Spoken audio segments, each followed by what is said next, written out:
I just found out my husband might have cheated on me with my now dead best friend, and they might even have a child together, but he's insisting it's not what I think. I, 33 female, don't even know where to start. The past 6 months have been an absolute cluster truck, and it only seems to be getting worse and worse. My lifelong best friend since elementary school, whom I'll call Alice, sadly passed away in February from cancer. She had a 2-year-old daughter who went into the custody of Alice's mom after she passed away, who I'll call Alexis.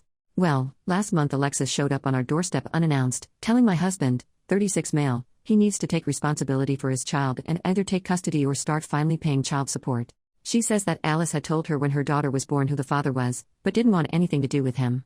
To answer the inevitable, Alice was a traveling nurse and made a lot of money, which is the only reason I can think of for why she didn't go for child support. During this conversation my husband had the worst panic attack he's ever had, so we had to end the conversation before I could get more details.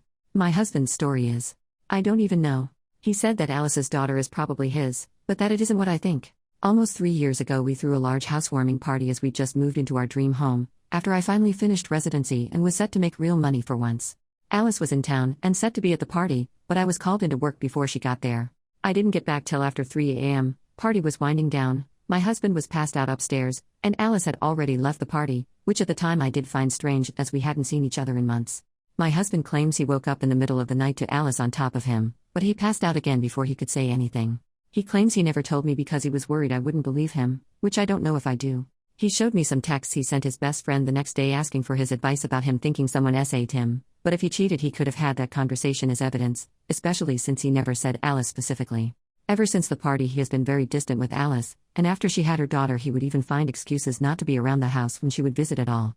I don't know if that's because he cheated, or if Alice did actually SA him and this was his trauma response. Honestly Reddit, I don't know what to do. I've known Alice since we were children and she had never come across as that kind of person. But I've also known my husband for over a decade and he's not once ever given the inclination of a cheater. He's an attractive guy and I've seen the looks he gets at the gym and he's never even given more than a glance. What the hell should I do?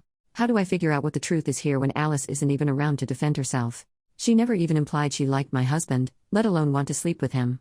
I told my husband he needs to get a DNA test before anything is decided on the child's part, but in the meantime he needs to move out while I think about what I'm going to do here. Update the same day. After reading through many comments and talking to a lot of you, I've come to my senses and the realization that my husband is being truthful. My best friend SA'd him.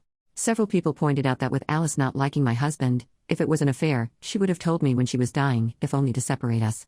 You're absolutely right. I was there, in the room while she passed. I held her hands for days, we talked about so much.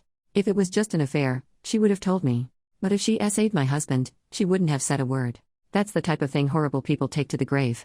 I've also come to the realization that I made a terrible mistake asking my husband to leave for a few days while I gather my thoughts. Not to make excuses, but losing my best friend to cancer, a long cancer fight at that, was brutal. To say that I was devastated wouldn't do it justice. That it happened only 6 months ago, I'm still feeling it every day. So to have this thrown on me? It's like I'm losing her all over again. Either she betrayed me, and screwed my husband, or she betrayed me and SA'd my husband. Not only have I lost her, but now I've lost the good memories, an entire lifetime's worth. It was impossible for me to look at him and not also see her, and be struck with the horror and realization of that loss all over again. I felt I needed to be able to break down, grieve, and think without the fresh wave of loss I got every time I saw him. It was wrong of me to ask him to leave, you're right though, and as of a few minutes ago I've righted this wrong. I called my husband, I apologized, told him I believe him, and begged him to come home. He'll be here in half an hour at most, and I'm going to support my husband the way I know he would have supported me. I've been an off and on Reddit user for several years, and sometimes the advice given on subreddits like these can be a bit hit or miss. But today you guys did good. You've helped me realize not only that I was wrong and being stupid at that, but that I was hurting the person that needed me the most. I was selfish. I have no idea what we're going to do as far as the potential daughter is concerned, but I can assure you we'll deal with it together. It's going to take a lot of time, and probably a lot of therapy, to grieve this new loss. I feel numb now, as though I'll never cry again. My best friend SA'd my husband, which means she was no friend of mine. She flaunted it, coming to my house, sitting with me and gabbing.